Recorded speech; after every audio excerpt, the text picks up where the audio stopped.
What's going on, guys? Lifely Podcast, episode 8. And before I get into this episode, I got an email from YouTube this morning. It was just like the monthly roundup of the action and interaction on my channel. And in the last month, I've gained 59 new subscribers. I've had an extra 1,381 views, and my channel has been watched for a total of 9,459 minutes. So if you are in any way a part of those numbers, thank you very much. My channel was stuck in like 197 subscribers for years, and I wasn't really putting up like content or promoting it or anything. But to finally break 200 and then to go even further, and I know that's nothing compared to most people, but to me it means a hell of a lot. So if you are a part of that, if you put some time into watching 9,000 minutes of me sitting fucking talking shit, then thank you very much. So last episode I started talking about acting, and I thought I would have got through a lot more of it, but I ended up only covering like 2 gigs. So I'll try and get through as much as I can today. I think I'll do a full episode on like my time in Game of Thrones, because it was just fucking epic and so much cool shit happened, and I don't want to miss anything out because it was just an incredible experience. So I was in World War Z, then I got a lead role in a short film, then I done an advert that got me flown to fucking Chicago, then I'd done another 5 short films, and they were all with like the same production company. In the first film I'd done with them, I was just a random henchman, and in the scene I was in like a balcony, and the good guy comes driving in, there's a couple of explosions and a little shootout, and then as he comes in, there was like a 15-foot ladder, so I climbed down, I've got an AK-47, I start shooting, and then I get shot and die. And it was like real AKs firing blank rounds, but genuine weapons, which is just, it's so much better when, like, I've done films with airsoft guns. One of my films that I directed was with airsoft guns, and it's good, you've still got the prop, you can still go through the actions, but if you've actually got live weapons firing, you know, live rounds, like real explosions and kickback, it puts you in the scene so much more, and it makes it more memorable as well, and it looks so good on film because you can tell everything's real and it's all happening. So the first film, I was just meant to be in this balcony, climb down the ladder and start shooting, and I was looking at it and I said to the director to like maybe spice it up a little bit, I could just turn vault over that railing and then drop straight to the ground, have the AK against the wall. I think I prepped it with the AK in my back, but it was like heavy and it's wood and metal, so when I was landing it was just fucking slamming around, and so the AK was stashed at the bottom of the ladder, and I said I would turn vault, drop down, pick it up, start shooting, and the director's like looking at the balcony, he's like, "Could you do that?" I'm like, "Yeah, like this is my bread and butter. I'd been training parkour for like a decade at this point." So we went up, prepped it a couple of times. The only thing was I was wearing Timbies, and taking that kind of impact onto Timbies was fucking, I didn't tell anyone at the time. I was like, "Oh no, it's cool, yeah, let's go again. But it fucking hurt, man. It was so fucking sore. So I done that. And then the director had another 3 films lined up at this point. He was putting together like an action package of like 4 different short action films. So he ended up casting me as a lead role in the next one, which was great because we had a lot more weapons. It's called Rex Raven. It's on YouTube. Not Rex Raven, sorry, 9 It's on YouTube if you want to check it out. And I was playing like an undercover cop. The gang I was with find out and they kill my wife and this kind of shit, and then they think they've killed me, but then I'm not dead and I come back and seek revenge. So it was great. Got to blow some shit up, like proper explosions and shit. Had a shotgun, a couple of guns. Got to choreograph some of my own fight scenes, and again, it was just the chance to be in front of camera and to experience it and to take on experience and to just do the best that I absolutely could. I really liked this role because the first one I was in, it was just straight acting, but this had action in it, you know.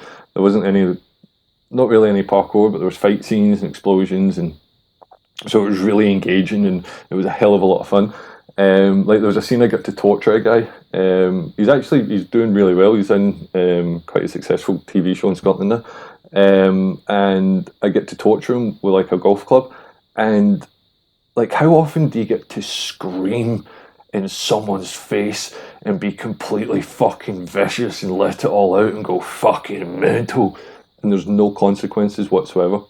Like, you get to just unleash your deepest inner fucking rage, and the rage that you have might be associated to something completely different, but you just layer it over the situation that you're in the scene. And this is one of the things about acting for me. Like, I was terrified every time I've been in front of camera, but especially the first time when I was playing the detective, and I was shitting myself. I was absolutely bricking it because I was a lead role. This was me being an extra in a movie, thinking, oh, I can act, fucking it up at college, and then boom, I'm lead role in a movie. And I'm like, how the fuck did this happen? And I thought to myself, like, Detective Boston, the character I'm playing, he's got, in this situation, he's got no anxiety whatsoever, right? This is his day job. This is his 9 to 5. He's not getting up and thinking, oh, this is a new thing. He's been doing this for years. And, like, as soon as they say action, that's who I am. I'm Detective Boston.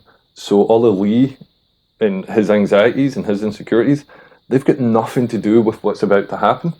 And see, just putting that thought into my mind, it was like a hack, to get me straight into character, because it wasn't getting into the character for the sake of the performance. It was getting into character as almost a shield against Lee, if you know what I mean. And the more I was in character and the more I was trying to be a cop, and the more I was trying to take on, like, okay, so we've got a body, is there any evidence, and also remembering, like, do my lines and hit my cues and that kind of stuff. The more I got into that, the less time I had, or the less attention I had to be anxious. And it's something I've done in every film since then. If I'm about to be an assassin or a cop or a drug dealer or fucking a killer clown, that's who I am. Like, Lee, he just wants to go home, smoke weed, watch some YouTube, and, like, stay away from people and not get put into, like, awkward conversations. And by awkward conversations, I mean, if someone asks me, like, oh, what did you do at the weekend? And I'm caught off guard. I'm like, I don't know. When was the weekend? And it's fucked up. So yeah, that's the kind of anxiety I deal with. Just this fucking.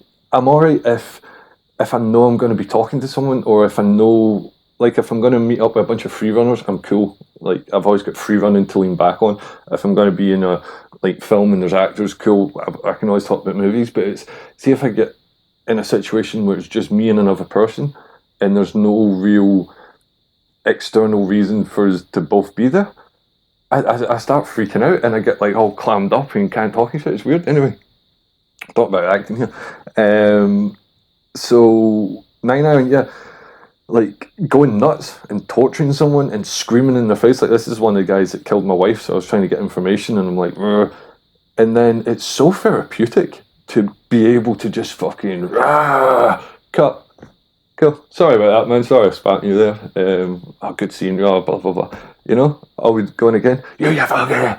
And it's just, it's fucking great, man. It's exhilarating. Like I say, it's so therapeutic. It's cathartic. It's a form of catharsis in a lot of ways.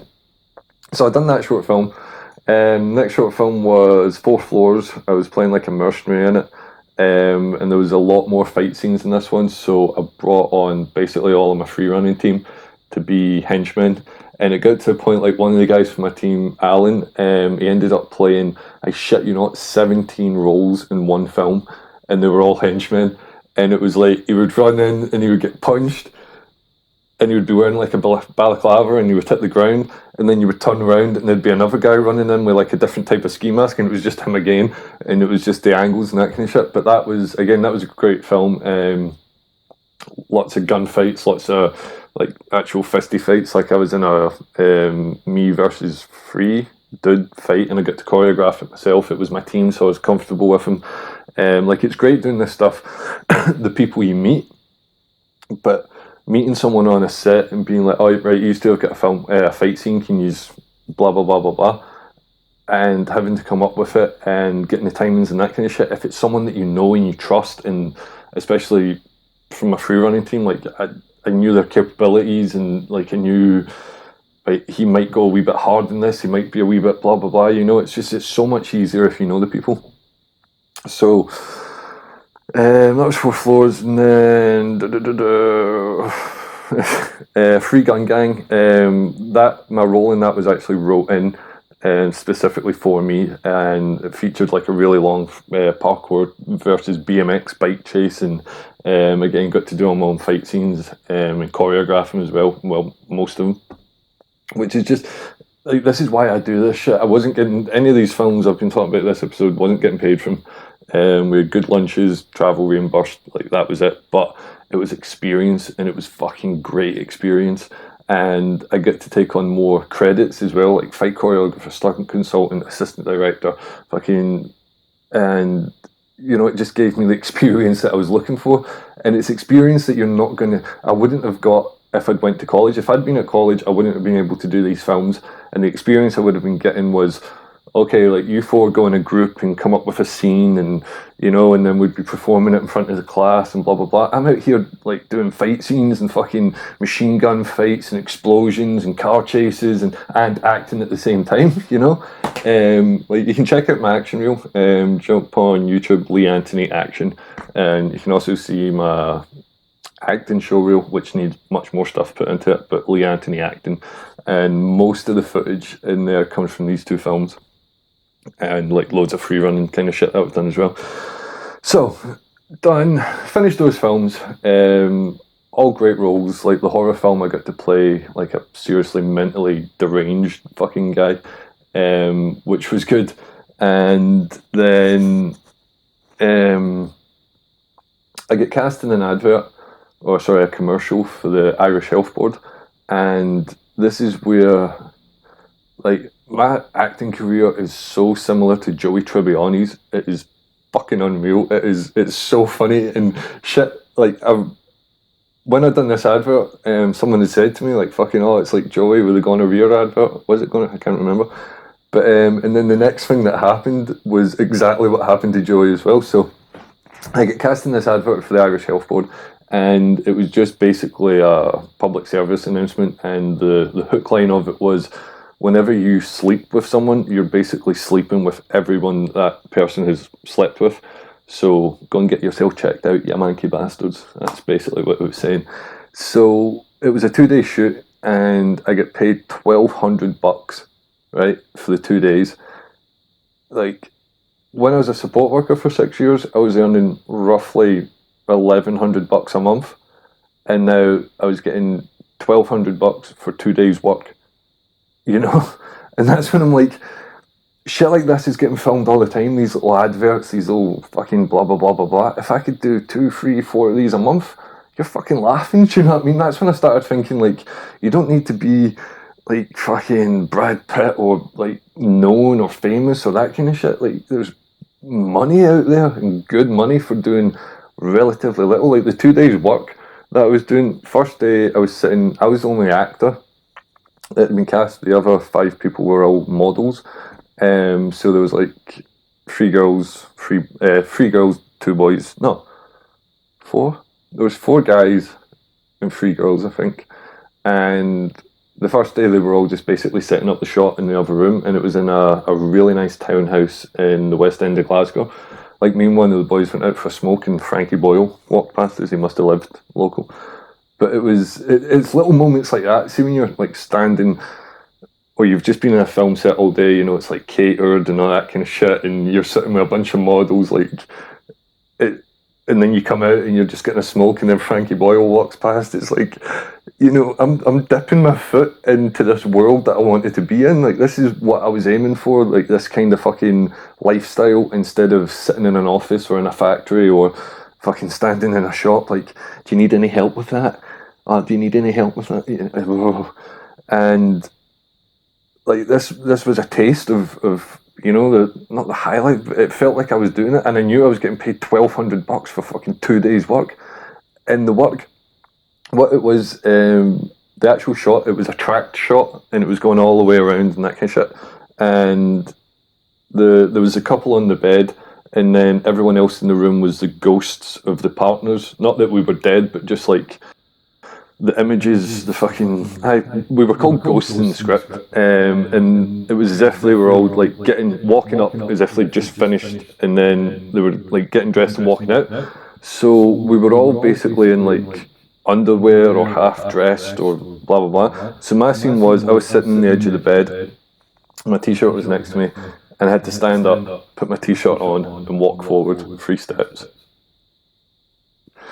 Sitting in a room with a bunch of models, all half dressed, like really nice chicks in like their underwear and shit. You know, it's a good day at the office. And then all I had to do was stand up, put my t-shirt on, walk forward 3 steps, do that 6 or 7 times over a 2-day period, and they were paying me $1,200 for this. You know what I mean? Like, I tried to remember this quote in an episode before. I refuse to be modest, humble as much as you like, but never modest. Modest is the virtue of the lukewarm, or some kind of shit. And what that to me is, like, I'll be with people, like, especially I was working a job, like a factory job over Christmas, and they're telling like work stories and shit, and it's of a factory, blah blah blah, and then I tell work stories and it's shit like this, and they think like, oh, you're bragging and blah blah blah blah blah, and it's like, I'm not bragging, but this shit happened. This is what, you know, this is what I was allowed to do. This is what I get paid for doing this. And it's not like fucking, look at me. It's like, look at what the fuck happened. These fucking idiots paid me $1,200 to stand up and put a fucking t-shirt on. What the fuck? You know what I mean? And that's like humble as in like, I cannot believe this shit happens. You know what I mean? Guys out there are getting paid fucking Brad Pitt, 15 million, Tom Cruise, 10 million a movie, whatever the fuck. But to me, getting paid more than I'd ever been paid in a month's work for 2 days to stand up and put on a fucking t-shirt, that's a miracle. You know what I'm saying? So, done that. And the funny thing about this is, it was for the Irish Health Board, right? So they came over to Glasgow to film it, so that the models and the actors that get used wouldn't be seen, you know, they weren't local to like Northern Ireland, and they weren't walking around and, oh, were you in that fucking blah blah blah. About 6 weeks before I shot the advert, I met my ex-fiance, and she's from Northern Ireland. So I ended up moving. Oh no, this must have been much later because I moved. Yeah, sorry, that was a lie. It must have been like a year and a half. Anyway, I shot the advert, and not long later I moved to Northern Ireland, and this advert was getting shown in Northern Ireland. It was getting shown in the cinemas and shit, and I didn't know this, and me and my ex went to see Entourage, and it was so funny because we'd started watching Entourage, and if you've seen Entourage, it's about fucking an actor. It's basically about Mark Wahlberg's life, and like I'm watching that, just getting into acting, you know, just had this fucking commercial gig, paid really well and that kind of shit, and then the series finished, like we timed it, so the series finished just as the film was coming out. We went to see the film, and we're sitting and the adverts were coming on, and we'd already seen the sexual health advert, and it had like distinctive music in it, and we were just sitting, you know, like getting into the popcorn and that, and then we heard the music, and we looked at each other, and then we looked at the screen, and the advert was playing, and like we were like fucking cheering and shit at this fucking sexual health advert, because it was being like, what the fuck? So yeah, so what else had happened? I'm probably missing shit out, but I just want to tell these 2 Joey Tribbiani-ish stories. I might even put like a clickbait title to this video, something to do with Joey Tribbiani.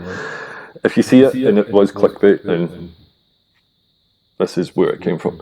So, went over to Northern Ireland, and was this the first thing I done? I think it was. I ended up getting cast as a featured role, right? In Line of Duty. Now at the time this was the BBC's highest rated drama. It was like, I've still not seen it, but it was like a worldwide success. People were really into it. It was like a great show meant to be. And this was season 4. And it was a featured role. Like not an extra, like featured, not acting typically, like, but featured role, like my name would have been in the credits. It might still be. I need to go back and check that. So, and it's BBC production, you know what I mean? This isn't fucking like some short film going on YouTube. This was BBC shit. This was me, and this was me coming off the commercial gig and then landing this. So I'm thinking, right, I'm ready for the big time here, boys. Let's fucking go. But I still didn't, anyway. So, my call time that morning was like 8 in Belfast, and I had to go to the production office. My flash has just cut out.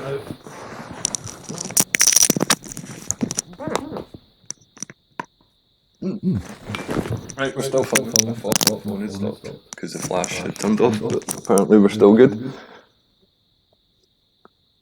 That's kind of the first time I fucked up in the podcast. That's actually a lie. I fucked up before, like kind of early on, and I just restarted it. But this is the first time I fucked up midway through a podcast. So, went to production office in Belfast. Went and met. I can't fucking remember. But then they were like, right, we've got a car on the way to take you to the set. It was getting filmed in like an old hospital. I'm like, sweet. So I was expecting like one of the fucking ADs to pull up in his fucking Corsa, like fucking jump in and away we go kind of thing. So I'm sitting in there, right, that's your car ready. So I went down and there's this Mercedes, right? And it's still the nicest fucking car I've ever been in my life. I don't know what model it was, I ain't really a car dude. But it was long as fuck, it was wide, it was a boat, man. Like this was some executive ass shit. And it's pulled up, and I'm like, "Man, my car must be coming soon." Do you know what I mean? This ain't me.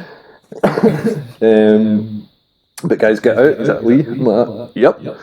Jump in. So I've got in, and there was another guy. One of the guys playing the prison officers. He was in the car with me as well. And you get in, and it's like leather, and it's like, but not just like car seat leather. Like you feel like you're sitting in a study, you know, like it was epic. And me and this other guy sitting looking at each other, like not a word said, just savouring the moment, but just giving each other that wee nod, like, yep, this is the stuff. And you're just like, I hadn't been in Northern Ireland that long, and then I'm getting driven through Belfast on a BBC production in this fucking chauffeur-driven car, like just thinking, like, this is the shit. This is fucking brilliant. Fuck. So I got on set, and I think it was JJ actually. One of these three phones, I can't remember. But got on set. Oh, hi, you Lee. Yes, and right, we'll take you over to wardrobe real quick. And it was basically in the back of a van, like they had all the, like a big like looting truck kind of thing, and they just had rails and stuff. So I went over, and wardrobe department girl was fucking awesome. They usually are, like wardrobe, makeup, all the behind the scenes people are just fucking epic. They're just so nice and about their business, you know. And so got my uniform, and it was just like a prison tracksuit kind of thing, like sweatshirt and t-shirt and shit. So got that, and then the AD came over. He's like, right, I'll take you to your trailer. I'm like, did I hear that right? Like at this point, I'm used to like showing up in a set, and I'm like, all right, where will I get changed? And it's like, all right, just stand behind the camera guy, like, you know. And I'm like, did he? No, it will probably just be like the extras trailer or like the holding area for like the other people. So we're walking, and he like, you've probably seen it, like behind the scenes in a film set. There's just trucks everywhere and blah blah blah. So we're walking through this maze of like fucking logistics, and we get to like this U kind of shape, and there was trailers. There was like 4 in each side, and I'm walking and I'm looking at the names, and there was a couple I didn't recognise. But the last one on the right-hand wing was Tandy Newton, and I fucking love Tandy Newton ever since. Was it Poetic? No, it wasn't Poetic Justice. What film was she in with Tupac? Gridlocked? Was it Gridlocked? No, Gridlocked was the one with the cop. Fuck. If you know, she was in a film with Tupac. Was it Gridlock? It was Gridlock. Gridlock. No, it wasn't. That was the one who was a cop. Fuck. Anyway, and she's been in a lot of great shit. Like, she's a great actress. And I'm looking in her like names in the fucking door and shit. I'm like, oh, I didn't even know she was in this. This is fucking epic. And then so I'm looking at it. He's like, right, this is Yuli. I've turned around, and there's a trailer, like one of the ones in this wing, and the door's open, and he's like, on you go. I'm like, is this me? He's like, yeah, just go in, get changed, chill out, and we'll come and give you a shout when we're ready. I'm like, cool. walked in, and it was my own trailer. There was nothing like in it. There was no like fucking TV or that kind of shit. But I was used to like fucking, like in World War Z, I think there was fucking 1,000. I cannot remember how many extras. There was a hell of a lot of extras, and we were all just in like the one room. Same with Thrones and all the other stuff I've done extra gigs on. You were just all thrown in, blah blah blah. But I had my own trailer, like my own trailer, like what fucking movie stars get, you know what I mean? And so I got changed, and I'm just fucking like, oh my fucking god, like I was buzzing, I was fucking buzzing. So we went in, and we shot the scene, and yeah, I've still not seen the show. Well, I have seen that show, but it was like, it's like a cop drama, and there was a kid, he either was a rapist or he'd been accused of rape, and he was in jail, and they were taking him from his cell to the courtroom, and I was another prisoner, and I was cleaning the hall, the lobby, and the two prison guards were walking with him, and you know how like rapists and shit get treated in prison. So as he's walking by, I trip him with a mop, and he goes down, and the prison guards are just like, whoops, someone had an accident, you know, they just like completely, they fucking blatantly seen me doing it, but they were like, I fucking crack on, he's a beast. So then they pick him up, and they take him away, end the scene. So we filmed it a couple of times, well, blocked it out, ran through it a couple of times, filmed it a couple of times.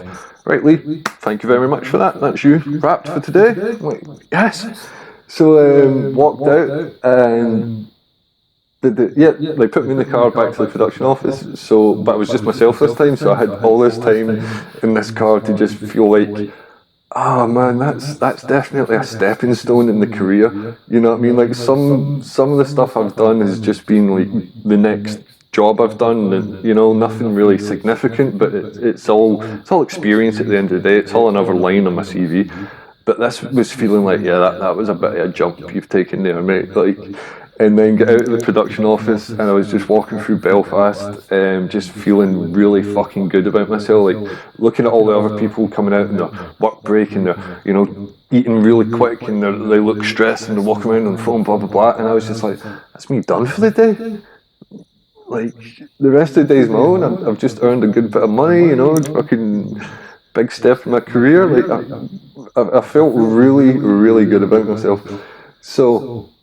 Obviously, BBC production, I tell people like, oh, blah blah blah, I featured, you know, I told fucking everyone, and then everyone I know pretty much told everyone, like my mum told everyone, oh, Lee, hi, how's he getting on in Ireland? Oh, well, he's fucking line of duty. Blah, blah, blah. Long story short, about 9 months later, 8 months later, line of duty comes out, and I'm like, kind of looking in on each episode, like it would come out and I'd just fast forward it. I had no interest in watching the show, but then my episode came out, and I'm watching it,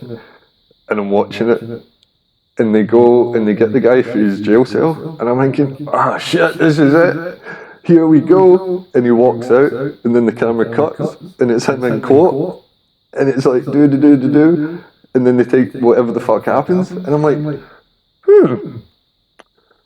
as far as I know, to my understanding, he was meant to walk out of that cell, down the corridor, then I was meant to trip him, and then he was meant to be in court. So, the scene had been cut, and I was sitting, and the first thing that came to mind was Joey when he was in like Law and Order or some shit, and he's got his old granny on the couch, and she's like intently watching, he's like, oh guys, no, and it was like, it's just that feeling like you tell everybody, and you know people are watching it, people have hit you up, people have been in contact, like, oh, is that the night, blah, blah, blah, blah, and then you're like, fuck, and they don't know where it's meant to be, you know, they've got no, they're just waiting and looking, and then it didn't happen.